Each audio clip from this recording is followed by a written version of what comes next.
Hei, hyvää huomenta kaikille ja lämpimästi tervetuloa Kuulas Helsingin ja IPG Media Brandsin Hinta ratkaisee, mutta miten sen kanssa pitäisi toimia webinaariin. Mä olen Emilian Lilberg, Kuulas Helsingin vetäjä ja tänään puhutaan aiheesta, joka on meidän mielestä aivan liian alihyödynnetty työkalu yrityksen kannattavassa kasvussa, nimittäin markkinalähtöisestä hinnoittelusta. Tänään meillä on äänessä aivan mahtavat puhujat. Meidän kuullaan Director Quantitative Research and Analytics Teemu Putto sekä Lumenen Global Lead Portfolio and Insights Aksel Replevski. Ennen kuin hypätään aiheeseen, niin muutama sananen Kuulaasta ja Mediabrandsista. Kuulas Helsinki on liiketoimintalähtöinen markkinatutkimus- ja asiakasymmärrystoimisto, ja me autetaan asiakkaita kasvamaan kvalitatiivisen ja kvantitatiivisen tutkimuksen ja datan avulla. Nimen mukaisesti, aina selkeästi, aina kirkkaasti. IPG Mediabrands taas on kansainvälinen dynaaminen markkinointiryhmittymä, johon kuuluu meillä Suomessa Kuulaan lisäksi mediatoimistot Initiative ja Virta UM, dataan ja teknologiaan keskittynyt Kinesso sekä luovien sisältöjen kanssa töitä tekevä Marvelous. Ja IPG Mediabrands on osa kansainvälistä Interpublic-ryhmää. Ihanaa, kun pääsitte kaikki paikalle. Meillä on tulossa aivan mahtava aamu ja paljon asiaa suunniteltuna nyt 45 minuuttia. Pidetään tästä aikataulusta kiinni. Me mielellään kuullaan teiltä kysymyksiä ja laittakaakin niitä tuonne Q&A-kenttään. Me ei ehditä vastaamaan niihin kysymyksiin tämän session aikana, mutta me koostetaan ne kaikki yhdeksi kokonaisuudeksi ja lähetetään sitten teille kaikille webinaarin osallistujille heti ensi viikolla. Lisäksi tämä webinaari nauhoitetaan. Mutta näillä sanoilla eiköhän aloiteta. Teemu, ole hyvä. Kiitoksia. Otellaan ihan muutama sekunti, että esitys latautuu. Aina pieni tekninen tauko pitää olla, mutta nyt se sen teki, joten lähdetään liikenteeseen. Emilia tuossa mut tyhjentävästi jo esittelikin, joten ei keskitytä siihen sen enempää, vaan lähdetään puhumaan hinnoittelun tematiikasta, koska asiaa siitä nyt tälle päivälle riittää tosi hyvin. Mä laitoin tälle esitykselle otsikoksi, että hinnoittelu osin taidetta, pääosin tiedettä. Se lähtee nyt siitä, että optimaalisen hinnan asetanta on ehdottomasti ensisijaisesti matematiikkaa, mutta koskaan ei pidä myöskään unohtaa, että hinnoitteluun liittyy paljon psykologiaa ja mitä tämä tarkoittaa käytännössä ja miten sitä voi sitten taas esimerkiksi tutkimuksen ja analytiikan keinoin sitten edistää, niin lähdetään syventymään siihen asiaan nyt. Mutta ehdottomasti väitän sitä, että hinta on liiketoiminnan tehokkain vipu. Se on sitä nimenomaan sen takia, koska hintaa säätämällähän me pystytään vaikuttamaan suoraan kannattavuuteen tekemättä yhtään mitään lisäinvestointeja. Mä tykkään paljon esittää lainauksia monilta suuruuksilta, ja kukapa nyt markkinoinnissa suurempi klassikkonimi juuri olisi kuin Kotler, joka on sanonut, että hinnoittelu on markkinointimiksin ainoa osa, joka tuottaa liikevaihtoa, muut osat tuottavat kustannuksia. Tykkään tästä Kotlerin sanomasta sikälikin, koska hän näköjään tykkää esittää asioita raflaavasti, kuten itsekin, mutta eihän hän nyt tässä tarkoittanut, että kaikki muut markkinointimiksin osat on turhia, että riittää kun hinta vaan laitetaan kohdalleen. Muulla markkinoinnilla me mahdollistetaan se, että hinnoittelu voi olla kannattavaa, mutta sitten taas jos käännetään asia toisinpäin, jos hinnoittelussa epäonnistutaan, niin onko se kaikki muu tekeminen vähän turhaa, koska me hävitetään ne rahat sitten siinä väärän hinnan asettamisessa. McKinsey & Company on myös tutkinut tätä asiaa. Tuolla on näissä P1500 yritystä toimialan riippumattomasti, ja he pääsivät tällaiseen tulokseen, että keskimäärin 1% hinnankorotus kasvattaa liikevoittoa 8,7%. Pienenä lisäklausuulina laittoivat sinne, että oletetaan, ettei myyntivolyymi laske. Hirvittävän realistinen oletus totta kai. Mutta noin ylipäänsä ajatellaan, että vaikka tämä on ihan karmea yksinkertaistus, niin kyllähän tämä kuitenkin kertoo siitä myös, että hinta vaikuttaa suoraan liikevaihtoon ja kannattavuuteen. Ja silti moni hinnoittelee joko kustannusperusteisesti kilpailijoiden perusteella tai fiiliksen mukaan, joka on jopa aika pelottavaa. Mutta kyllähän me tiedetään se, että jos jotain kohtaa säädetään, kuten nyt esimerkiksi hintaa, niin kyllähän se sitten joku toinen kohta, kuten volyymi, siinä yleensä heilahtaa. Ja tärkeää onkin lähteä sitten tunnistamaan, että miten tämä homma kokonaisuudessa toimii, ja tämä kaikki kiteytyy siihen, että mä olen laittanut tähän onnistuneen hinnoittelun avainkysymyksen muotoiluksi tämä, että tiedämmekö, missä kohtaa yksikkökate ja myyntivolyymi ovat optimaalisessa tasapainossa. Ja kyllä tässä niin kuin omankin kokemuksen kannalta voi sanoa, että aivan liian monen yrityksen kohdalla vastaus tähän kysymykseen on yksinkertaisesti, että no emme tiedä. Hinnoittelu menee kopioinnilla, fiiliksellä tai ehkä yleisimmin käytetty keino on kantapään kautta oppiminen. Ja ne on kalliita menetelmiä sitten, kun hinnoittelusta ja hinnasta puhutaan. Yksi asia on totta kai se, että miten niitä hintoja nykyään asetetaan ja miten niitä pitäisi asettaa. Otetaan siihen karkea katsaus, mutta sen jälkeen pidän sitten sellaisen, ehkä voisiko sanoa, että hieman kevyemmän session case-esimerkeistä, miten homman voi huolella vetää vihkoon, koska se nyt on yleensä se hauskin puoli katsoa asioita, ei niinkään katsoa onnistuneita hinnoittelukeissejä, vaan epäonnistuneita. Tai ainakin sellaisia, missä voi katsoa, että joku osa-alue on epäonnistunut hinnan asetannassa. Jos me nyt mietitään näitä perinteisiä hinnoittelumenetelmiä, mä otin tähän nyt vain kolme tapausta, niin meillä voi olla kustannuspohjainen hinnoittelu. Tuohon nyt on ihan kärkevästi laitettu, että jos meidän valmistus maksaa 50 €, niin pistetään myyntihinnaksi tuplat. Ihan kiva, mutta ei sitä loppuostajaa kiinnosta pätkän vertaa, paljonko sulta on kulunut rahaa tuotteen tai palvelun tuottamiseen. Ja toisaalta, jos sä lähdet kilpailemaan kustannuspohjaisella hinnoittelulla, niin sitten on kyllä viisainta olla myös markkinoiden tehokkain toimija siinä suhteessa. Eli ei välttämättä kanna hirveän pitkälle. No, kilpailijapohjainen hinnoittelu on toinen tosi kiva systeemi. Ajatellaan vaikka, että meidän kilpailija myy tuotetta 99 €, niin myydään me pari euroa halvemmalla, niin me kaapataan kaikki se kauppa. Ja tämähän nyt on helppoa, koska periaatteessa mitään päätöksiä ja mihinkään ei tarvitse itse ottaa kantaa. Mutta tähän liittyy aika monta oletusta. Ensimmäinen on se, että me oletetaan, että tuotteet on täysin identtiset, brändit on täysin samanarvoiset. Ja sitten myös tärkeänä oletuksena me oletettaisiin, että kilpailija tietää nyt tasan tarkkaan, että missä heidän optimihintapisteensä on. Ja tämä nyt on taas sitten yleensä lähtölaukaus hintasodalle ja tappiokierteelle.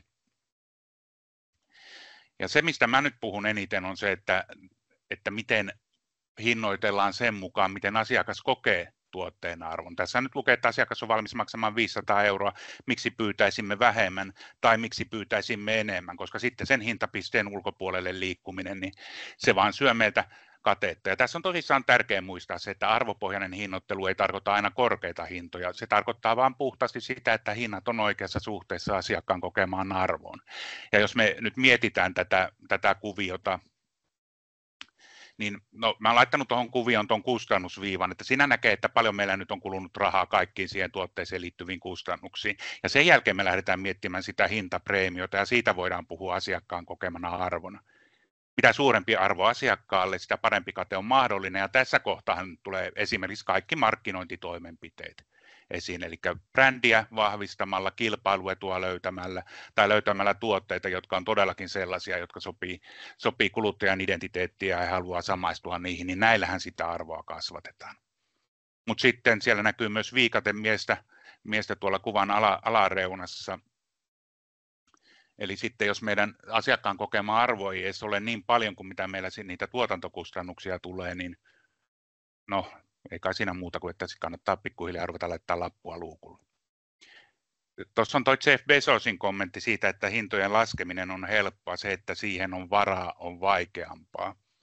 Tämä nyt liittyy toki moneen asiaan, ja tämä ei millään tavalla ota kantaa siihen, että tarjouksia ja kampanjoita kannattaa aina olla, mutta siihen se ottaa kantaa esimerkiksi, että monestihan näkee sitä, että lanseerataan ja tullaan nyt markkinoille halvalla hinnalla, ja hei, nostetaan sitten myöhemmin, kyllä ne kuluttajat seuraa perässä.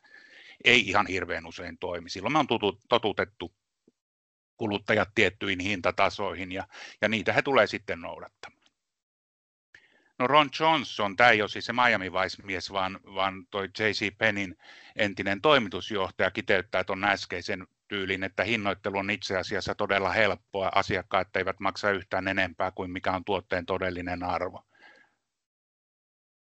erittäin hyvin oikeastaan kiteytetty tuo edellinen slaidi, mutta tässä saadaan todella joustava aasinsilta sitten näihin hinnoittelussa epäonnistumisiin, miten voi todellakin mokata asioita, vaikka periaatteessa teoria ja ajatus taustalla olisi tosi kirkas. Eli jatketaanhan Johnsonin Ronin parissa pieni hetki. Eli hän on tosissaan oli J.C. Pennin toimitusjohtaja. J.C. Penney hän on jenkkiläinen tavarataloketju, joka oli perustettu vuonna 1902. Se oli porskutellut perinteisellä toimintamallillaan tosi tehokkaasti yli 100 vuotta. Ja se malli oli se, että heillä on kampanjoita, alennuksia ja kuponkeja. Ron Johnson tuli sitten toimitusjohtajaksi 2011 ja päätti heti ensimmäisenä, että kampanjat, alennukset ja kupongit heitetään nyt mäkeen ja tilalle otetaan, että reilu hinta kaikille ilman alennuksia. Ja periaatteessa tämä on, ja monellehan tämä voi ollakin toimiva systeemi, hinnoittelun selkeys, teoriassa hyvä ajatus.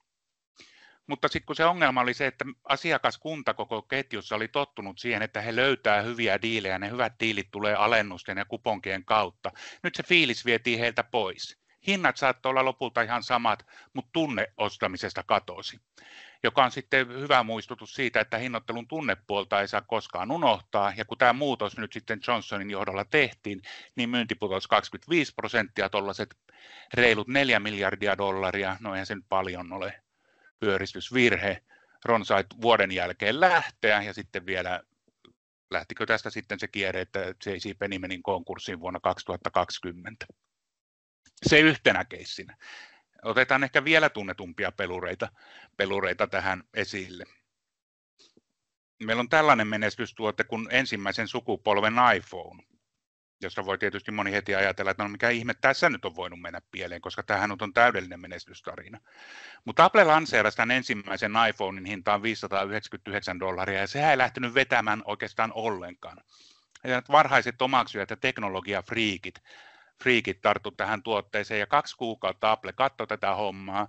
Sen jälkeen he pudotti hintaa $399 ja sitten taas nämä, jotka oli ehtinyt ostaa sen jo $599, rupesi miettimään, että vedettikö meitä nyt niin kuin jo pahemman kerran nenästä tässä kohtaa.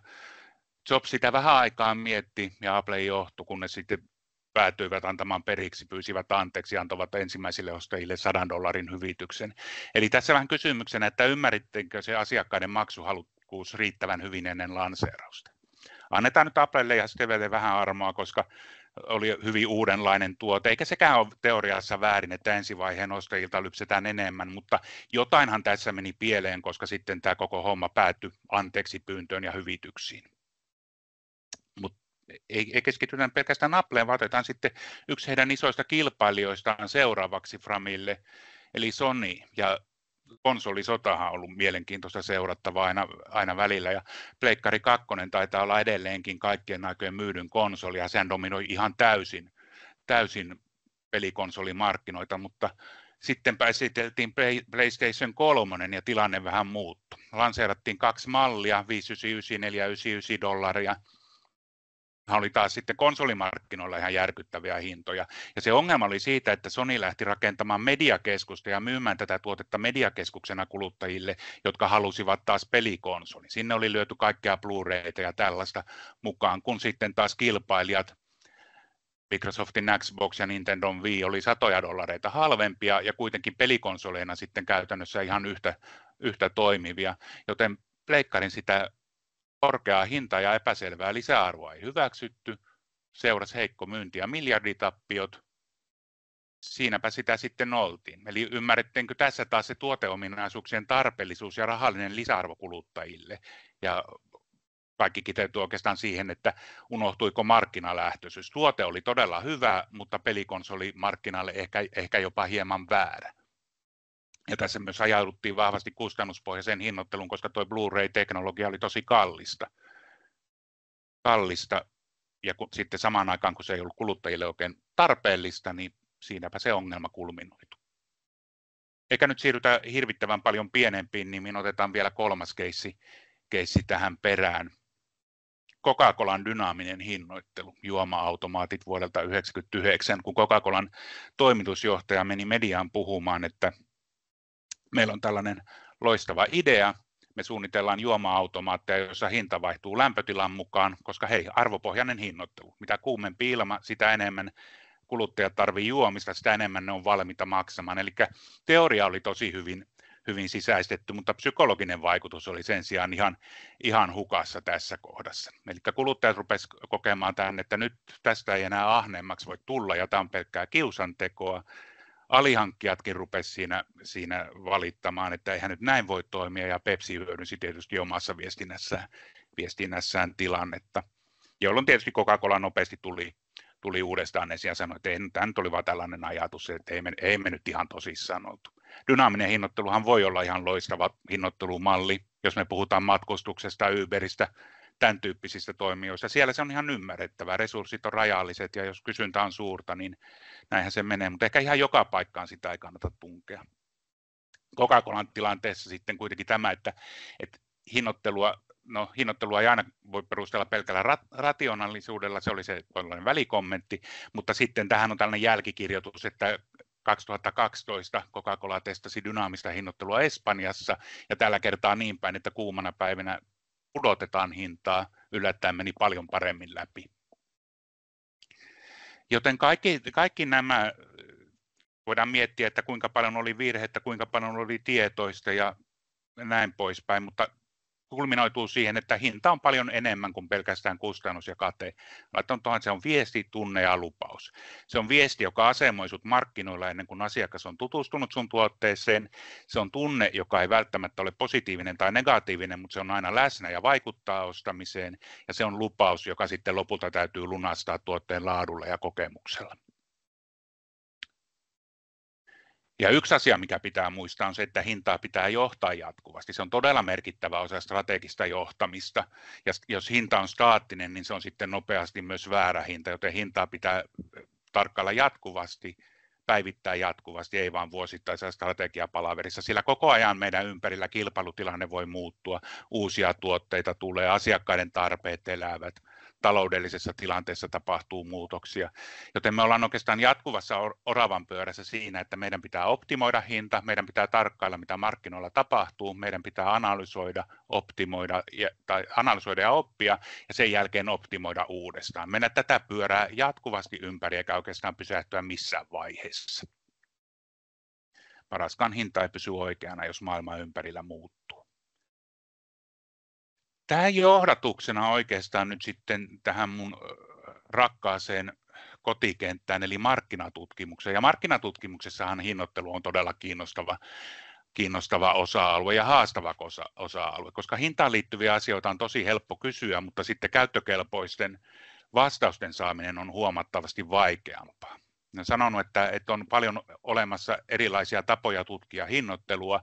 Voidaan luokitella ne hyvin huonoihin ja erittäin huonoihin, ja se erittäin huonojen ryhmä on varmasti näistä suurin. Nyt tietysti yksi hyvä huomio tässä on se, että mä arvostan kvalitatiivista tutkimusta suuresti, sille löytyy monia hyviä käyttötarkoituksia, mutta hinnoittelu ei missään nimessä ole sellainen, koska hinnoittelun tutkiminen on matematiikkaa kuorutettuna psykologialla.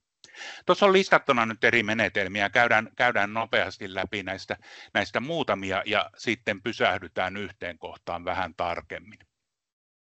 Kyllä sitä edelleenkin välillä törmää lomakkeisiin, jossa kysytään hinnoittelua suoraan, että paljonko olet valmis maksamaan tällaisesta tuotteesta. Ja minulla tulee kyllä aina siinä kohtaa mieleen, että kuinka tyhmänä vastaajia pidetään. Kyllähän he tietää, että niitä vastauksia tullaan käyttämään hinnoitteluun, ja tällaisessa tapauksessa maksuvalmiudesta ei saada yhtään mitään tietoa. Saadaan vain taktinen vastaus, että mun kannattaa nyt laittaa tähän vähän matalampi hinta, niin ne varmaan hinnoittelee sen mukaan.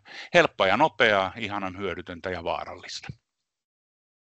Meillä on hintapisteisiin perustuvaa todennäköisyyttä. Me voidaan esitellä erilaisia hintatasoja ja kysyä, että kuinka todennäköisesti ostaisit tämän tuotteen, jos se maksaisi 10 euroa, entäs jos se maksaisi 15 euroa. Ollaan nyt niin kuin vähän pidemmällä. Ammattikielellä puhutaan monadisesta testauksesta, henkisesti ollaan lähellä AB-testausta. Tällä voidaan saada muutamia hintoja paremmuusjärjestykseen, mutta mä en malta tässä kohtaa olla tarttumatta yhteen tutkimukselliseen erikoisjuttuun, joka liittyy nyt ostotodennäköisyyksiin ja niiden mittaamiseen. Tuossa te näette taulukon, jossa vasemmassa reunassa on Likert-asteikolla mitattu ostotodennäköisyys, ja oikealla puolella on sitten, että kuinka todennäköisesti se vastaus päätyy todelliseen ostamiseen. Tuo on niin sanottu heuristinen power of three-menetelmä. Se ei nyt ihan ilmasta tule, vaan se juuret on professori Shusterin Intent Scale Transition-tutkimuksessa. Mutta siinä vaan näkee, että esimerkiksi se, että jos sä vastaat tutkimuksessa, että ostan erittäin todennäköisesti, todellinen ostotodennäköisyys 81%, ostan melko todennäköisesti, todellinen ostotodennäköisyys enää 27%. Likert-asteikko ei ole lineaarinen, ja mä oikeastaan aina pikkasen sydämen särky, kun mä näen, että lasketaan jotain top 2 bokseja, eli yhdistetään erittäin todennäköisesti ja melko todennäköisesti, ja mitä tässä on meidän potentiaaliryhmä, kun niiden kahden arvosanan välillä on ihan valtava ero, ja me hukataan informaatiota, jos me summataan niitä yhteen. Eli jos teette sitä, niin pyytäisin, että älkää tehkö, ja näin sanottuna teen sitä varmaan joskus edelleen itsekin. Mutta näinhän se on, älkää tehkö niin kuin minä teen, vaan niin kuin minä opetan. Sitten tullaan ihan hinnoittelun menetelmiin. Gabor Granger oli ehkä ensimmäinen varsinaisesti hinnoittelun kehitetty tutkimusmenetelmä. Tuossa vasemmalla ylhäällä näkyy tuollainen kaavio, miten tämä menetelmä toimii. Eli esitetään hinta, kysytään, ostaisitko tällä hinnalla. No, jos mä ilmoitan, että mä ostaisin 15 eurolla, niin sitten kysytään, että ostaisitko 17 eurolla. Ja tätä jatketaan niin pitkään, kunnes löydetään sitten se hintataso, minkä ollaan valmiita maksimissaan maksamaan. Tässä on todellakin hienoa se, että oli oikeastaan ihan ensimmäisiä hinnoitteluun liittyviä tutkimusmalleja. Toki tässäkin vastaaminen on ihan saman tapaan helposti, taktista kilpailua ei huomioida, joten tämä vastaamistilanne ei ole realistinen. Joten tämän arvo on nykyään ehkä enemmän historiallinen kuin tutkimuksellinen, että itse en ole 20 vuoteen enää löytänyt tälle käyttökohdetta, mutta silti edelleen sitä näkee käytettävän, eikä siinä ole mitään pahaa.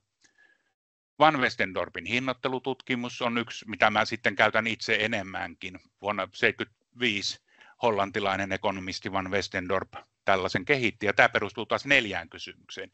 Mikä hinta alkaa tuntua edulliselta, mikä alkaa tuntua kalliilta, mikä on niin edullista, että laatu alkaa epäilyttää, mikä on niin kallista, että tuotteen ostaminen ei ole enää harkittavissa. Ja näistä lasketaan sitten, tuolla näkyy noita käppyrähäkkyröitä, niin kumulatiivisia ja käänteiskumulatiivisia käyriä. Tämän perusteella pyritään kartoittamaan sitä, että mikä on vastaajalle niin sanottu hyväksyttävä hinnoitteluväli. Kyllä tämän yhteydessä välillä näkee niitäkin mainintoja, että pystytään kertomaan optimihinta ja näin, mutta se on nyt sitten vähän kyseenalaisempaa. Toki tämä paranee tämä menetelmä huomattavasti, jos tähän liitetään ostotodennäköisyyksiä niin sanotulla Newton-Miller-Smith-laajennuksella, jolloin päästään tekemään sitten tuottokäyriä.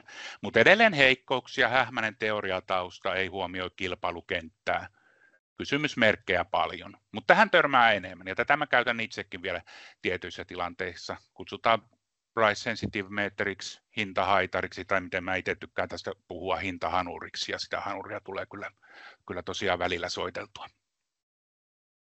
Ekonometrinen mallinnus, aivan loistava työkalu moneen asiaan, mutta onko se sitä hinnoitteluun? No kategorisesti ei voi sanoa, että ei ole. Tässähän me nyt rakennettaisiin sitten tilastollinen ennustemalli myynnille. Tehdään se perinteisin menetelmin koneoppimisella tai millä tahansa, missä hinta on meillä yksi ennustava elementti, ja pyritään sitten sitä kautta katsomaan, että miten hinnanmuutokset vaikuttaa markkinassa, mutta tähän vaatii datalta sitten ihan älyttömän paljon. Tämä vaatii laajaa dataa, laadukasta dataa, ja tämä vaatii oikeastaan sitä, että se markkina on täysin staattinen ja niitä hinnoittelukokeita on tehty paljon, koska tuo markkina ei missään nimessä ole puhdas testilaboratorio. Ja mallintamisessahan myös on se ongelma, että mallin pystyy historiaan sovittamaan vaikka kuinka tarkasti, mutta kuinka hyvin se sitten toimii ennustamisessa, se on kokonaan toinen juttu. Eli ekonometrisen mallinnuksen käyttäminen hinnoitteluun joissain tapauksissa voi onnistua, mutta kannattaa katsoa kriittisin silmin. Silti aina sanon myös sen, että jos on dataa, niin sitä dataa kannattaa käyttää, mutta aina tosissaan varauksella. Mutta kultaisena standardina hinnoittelun tutkimuksessa on conjoint-menetelmät, jossa puhutaan enemmänkin menetelmäperheestä. Jotkut on sanonut, että tämä tulisi termestä consider jointly, toiset sanoivat, että ei todellakaan tule, ei mitään väliä, tavallaan vaan se consider jointly, eli arvioidaan asioita yhdessä, kuvaa tätä menetelmää hyvin. Eli tämän menetelmän vahvuus tulee oikeastaan siinä, että me kysytään ihmiseltä hinnoittelusta ilman, että ihminen tietää, että me kysytään häneltä hinnoittelusta. Hinta on vain yksi ominaisuus muiden joukossa. Ja sukelletaan tästä nyt yhteen näistä conjointin tekotavoista, koska niitä on tosissaan monta. Choice-based conjoint on ehdottomasti yleisin käytetty menetelmä, koska se simuloi parhaiten niitä todellisia valintatilanteita. Ja viimeisimmän tiedon mukaan, mikä minulla on, niin noin 80% maailmalla tehdyistä conjoint-tutkimuksista käyttää tätä menetelmää, ja siihen on syynsä. Yksi syy on se, että nyt me ei tarvitse keskustella teoriataustalta. Daniel McFadden sai tähän liittyvästä työstään taloustieteen Nobel-palkinnon vuonna 2000. Tutkitti diskreettisiä valintoja. Ja todellakin tämän vahvuus on siinä, että tämä simuloi todellisia valintatilanteita, ei kysy mitään Likert-asteikkoja, ei kysy mitään mielipiteitä, kysyy vaan sitä, että jos sulla on tarjolla erilaisia tuotteita, minkä sä näistä ostasit. Katsotaan, mitä se käytännössä voisi näyttää. Mietitään, että me oltaisiin televisiovalmistaja ja haluttaisiin lähteä optimoimaan hinnoittelua tai optimoimaan meidän tuotteita muutenkin. Me tiedetään etukäteen, mitkä ominaisuudet on television valinnassa tärkeimpiä, ja me puretaan televisio erilaisiin ominaisuustasoihin tämän perusteella. Tuossa nyt näkyy esimerkiksi, että me on kartoitettu 7 tärkeintä ominaisuutta ja tehty niille tiettyjä alatasoja. Choice-based conjointissa muuten tärkeää on sitten se, että ne tuotteet, mitä me esitetään, niin niiden olisi hyvä olla substituutteja eikä komplementteja, sillä sitten tämä menetelmä törmää ongelmiin, jos on täysin realistinen vaihtoehto, että hei, mä ostaisin näistä useamman. Silloin me käytetään kyllä ihan eri menetelmiä. Käytännössä tämä näyttäisi vastaajalle seuraavalta, mitä tuossa vasemmalla näkyy. Siinä on vain 3 valmiiksi rakennettua tuotetta ominaisuusyhdistelmänä, ja vastaajan vastaus on vaan se, että minkä näistä ostaisit, on Sonin, ton Samsungin vai ton LGn. Ja sitten kysytään vielä tarkennettua ostotodennäköisyyttä, että tarttuisitko siihen ihan varmasti. Eli vastaajalle tosi helppoa. Noita ominaisuuksia ei saa olla ihan valtavan monta. Sanotaanko, että tuossa nyt on ehkä ehdoton maksimimäärä. Jos niitä on useampia, niin meillä on teknisiä keinoja sitten, että millä me pystytään silti sitä tutkimusta pyörittämään niin, että vastaaja ymmärtää, mihin hän vastaa. Koska conjoint-tutkimuksissakin aina se tärkein asia on tutkimusasetelman suunnittelu. Jos se menee pieleen, niin tulokset on kyllä sitten myös mitä sattuu. Kun me on kerätty tuolla tavalla se dataa, kun yksi vastaaja on tehnyt useita tuotevalintoja, joissa nuo ominaisuudet yhdistyy uudestaan satunnaisesti, niin me tiedetään, että miten eri ominaisuudet vaikuttaa päätöksiin. Pystytään rakentamaan ennustemalli, miten päätökset syntyy, ja ennustemallin päälle me rakennetaan käyttöliittymä, jonka avulla voidaan ennustaa erilaisia markkinatilanteita ja optimitasoja. Ja tuossa näkyy tuo meidän markkinasimulaattorin käyttöliittymä, mitä me itse käytetään, mutta asiakkaille toimitetaan usein myös Excel-versioita tai tällaisia, tämä on asiakkaillekin aina käytettävissä. Sinne simulaattoriin me voidaan rakentaa nykyinen markkinatilanne, katsoa miten markkinaosuudet jakautuu ja sitten lähteä pelaamaan erilaisilla skenaarioilla. Esimerkiksi tuoteominaisuuksien lisäarvoa, jos me mietitään sitä pleikkariesimerkkiä, niin me oltaisiin voitu laskea, että kuinka paljon se Play tai toi Blu-ray tuo lisäarvoa sille PS3, markkinaosuuksia eri ominaisuusyhdistelmillä, brändin arvoa totta kai. Tämä onkin yksi todella mielenkiintoinen keissi, eli voidaan tutkia hyvin sitä, että meillä on 2 täysin identtistä tuotetta, joiden välillä vain brändi muuttuu, mistä brändistä ollaan valmiita maksamaan enemmän ja kuinka paljon enemmän. Ja sitten, jos hinnoittelusta puhutaan, niin millä hintapisteellä tuotteen tai portfolion tuotto maksimoidaan. Jos me tutkitaan pelkästään nykyportfolion hinnoittelua, niin tähän yksinkertaistuu vielä huomattavasti. Silloin meillä on yleensä vain 2 muuttujaa, joita me pyöritetään. Meillä on tuote ja tuotteeseen liittyvä tuotekuvaus. Tuossa näkyy nyt kännyköihin liittyen tämä homma. Ja sitten meillä on tuotteeseen liittyvä hinta. Ja edelleen jokaiselle tuotteelle on määritelty esimerkiksi 5 erilaista hintaporrasta. Ja me kysytään vaan edelleenkin, minkä tuotteen sä näistä valitsisit. Ja näitä tuotteita voi olla sitten mukana suurempikin määrä. Ja tämän kautta me pystytään sitten optimoimaan hintoja kilpailutilanteessa. Tässä ei ole mitään tarvetta lähteä arvioimaan sitä, pitäisikö tuotetta kehittää. Tuotteet on jo valmiit. Tavoite on vaan löytää juuri ne hintapisteet, joilla se tuotto maksimoidaan. Eli edelleen voidaan simuloida osuuksia nykyisessä markkinatilanteessa. Voidaan rakentaa erilaisia valintakoreja vähän sen perusteella, että jos meidän hinta muuttuu, niin keneltä me voitetaan asiakkaita tai kenelle me hävitään, testataan hintajoustoja ja rakennellaan erilaisia entä jos -skenaarioita, mutta lopulta se kulminoituu siihen, että optimoidaan hinnat portfoliotasolla ja lopputuloksena syntyy hintasuositukset, jotka maksimoi portfolion tuoton. Eli käytännössä, jos meillä nyt olisi vaikka, oltaisiin Samsungina tekemässä tätä ja meillä olisi täällä 4 erilaista Samsung-mallia, niin me kerrottaisiin, että mitä kunkin mallin hinnan pitää olla, jotta Samsungin kokonaistuotto on maksimissa. Eli ei optimoida niitä yksitellen niitä hintoja, vaan koko ajan suhteessa myös toisiinsa. Hyvä. Itsellä on sellainen fiilis, että aikamoisella tykityksellä mentiin. Toivottavasti pysytte perässä ja nyt päästetään kohta Aksel ääneen. Mutta yhteenvetona nämä muutamat asiat mä toivoisin, että teillä jää tästä mieleen. Eli optimoitu hinnoittelu on nopein reitti kasvaneisiin tuottoihin, koska se arvailuhinnoittelussa maksaa ihan valtavasti. Hinnoittelun tutkiminen on haastavaa, mutta mahdollista, ja yleensä siihen on paras menetelmä tuo conjoint-analyysi. Kokonaisuutta pitää optimoida, eli jos sulla on portfoliossa useampia tuotteita samassa kategoriassa, niin optimoi niitä samanaikaisesti, älä missään nimessä haksata optimoimaan niitä yksi kerrallaan, ja keskity kannattavuuteen, älä pelkkään volyymiin. Toki tilanteita on erilaisia, sanotaan, että tämä pätee yleensä, mutta joskus tietysti on tilanteita, jolloin sen volyymin saaminen on tärkeää, mutta älä silloin usko, että hankit sitä volyymia halvalla ja sitten nostat hintaa ja se volyymi säilyy, näin luultavasti ei käy. Tykkään lopettaa raflaaviin loppuklausuuleihin aina, ja tässä tapauksessa se on tuo, että jos hinnoittelusi ei perustu huolelliseen tutkimukseen, varaa kassaasi tarpeeksi rahaa kattamaan virheet. Kiitoksia minun puolestani. Ei, ihan mahtavaa, aina ajatuksia herättävää. Kiitos Teemu. Mä luulen, että nyt jokaisella meillä markkinoinnin ammattilaisella heräsi suoranainen intohimo hinnoittelututkimukseen. Toivottavasti me ollaan onnistuttu herättämään uusia ajatuksia, ehkä jopa näkemään hinnoittelua uusin silmin. Chatissa on kysymys. Lähettäkää niitä tosi mielellään meille lisää. Me kerätään niihin yhteisesti vastaukset, jotka lähetetään sitten teille kaikille webinaariin osallistuneille ensi viikolla.